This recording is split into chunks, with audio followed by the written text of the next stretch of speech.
Hello iHub, my name is Technical Indicator of the PennyStockExpress, and today I'm going to give a brief tutorial on one of my favorite indicators, the RSI.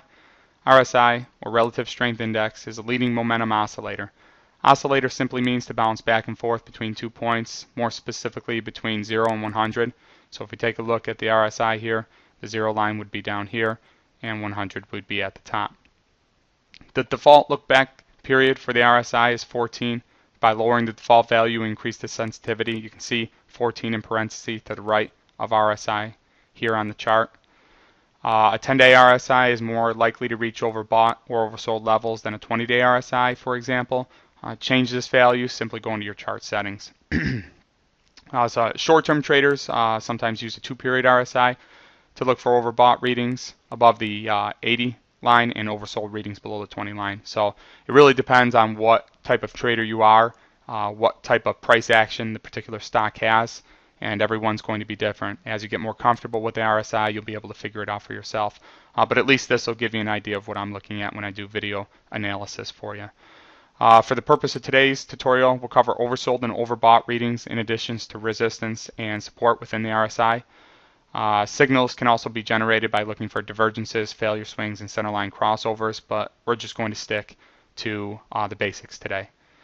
All right, so let's get started. You're looking at a 1-year daily chart on Siri. The price action, such as higher highs and lower lows in addition to volume, will be my leading tools with the RSI to support my trades.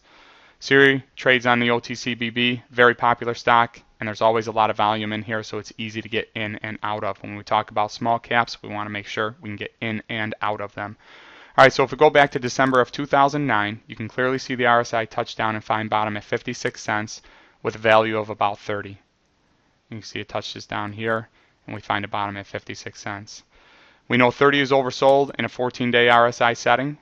Over the next 6 weeks, Siri's price action makes higher lows and higher highs as it bullishly ascends over $1, and you can see that right here. We get higher lows and higher highs, and it tops out right up here. In late January, however, shares trade above the RSI 70 line, signaling overbought readings. It's very important to mark this right here. All right, this is definitely bringing your attention into the stock being overbought. Oscillators can stay at extreme levels for quite some time, so don't get too worried. Above the 70 line isn't necessarily a sell signal, but instead a warning to watch more closely. The sell signal comes when the RSI breaks along with the price action, and we can see the price action break the trend line right here, and the RSI also breaks for a second time below the 70 line right here. The price action, as well as this, would signal a sell, but I think that most traders would already be out, in my opinion. Again, we broke the bottom trend line here. The volume is declining. You can see that right here. And then we get the RSI breaking the 70 line and it's turned down. Conservative traders, again, probably wouldn't have even waited for these signals. They would have taken profits when it first reached overbought, possibly here or even here for somebody who's more of a swing trader. Okay, so over the next 2 months, Siri doesn't really touch down into oversold territory. And while good trading opportunities existed off of the turn back up, personally, I find it easier to look for other oversold stocks. I won't typically recommend Siri until it touches oversold again, with price and volume action to definitely suggest a buy. Okay, it's not enough for it just to touch oversold, because remember, it can maintain those values for quite some time. So we're looking for other things such as volume and price action to suggest a buy. This scenario is an attempt to catch a full run, folks. I'm looking for 30 to 70. That's the full run, okay, which differs significantly from day trading and swing trading, which I also do when I'm actively trading. The full run could obviously take well over a week. Day traders are in and out in minutes, if not less, possibly within the same day, obviously. Swing trading over a period of days. This action took well over a month and a half. All right, so you want to keep that in mind. Now, over the next 6 months, if we look at the price action on Siri, it doesn't necessarily touch down below the RSI's 30 line, as seen on the chart, but that doesn't mean I wouldn't trade it. What it does mean is I'm looking for flips. Another chart pattern has come into play regarding price action, and price action always comes first. All right, we talked about that. Price action comes before RSI action. All right, and what's the price action on this stock during this period? Okay, we have this high here of 125. But then we have this dip here where we're making a period of what would be lower lows. Okay, so we draw a trend line there, and then we have higher lows here. Okay, you can see 86, 88, 90, and it continues to climb. So we have a symmetrical triangle forming.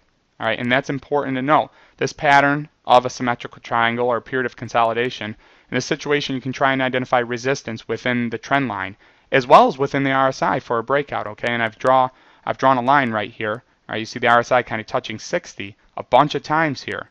Okay, but it doesn't break above it.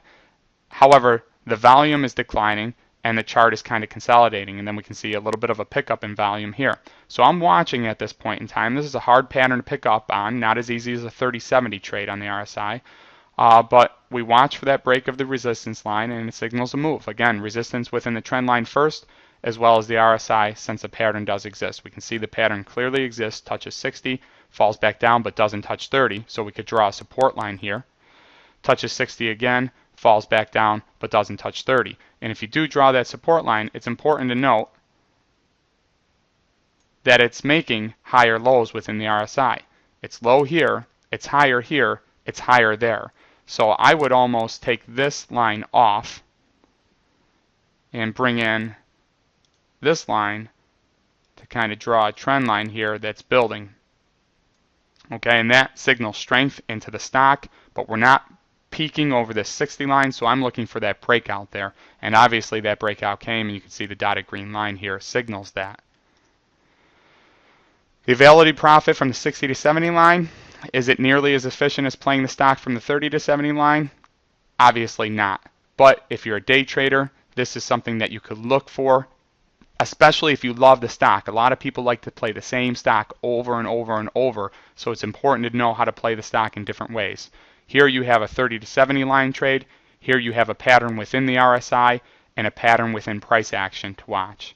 Okay, so that's important to know that you can do both. Keep in mind the 30 line is a soft buy. Okay, so that's right here. 30 line is a soft buy. If you were putting $1,000 into a trade, maybe in this situation you put 500 in. If it crosses the 50 line like it does right here, you could add to your position with another $500. Now you're looking for selling opportunities. All right, so the 30 line is a soft buy. The 50 line crossover confirms price action, and the 70 line is a good time to take profits in my opinion. A lot more to discuss on the RSI, but this should help you understand my video charts more accurately as it relates to price action as well as the relative strength index. Look for more tutorials coming soon. Catch you guys later. This is Technical Indicator of the Penny Stock Express signing off. Have a good evening.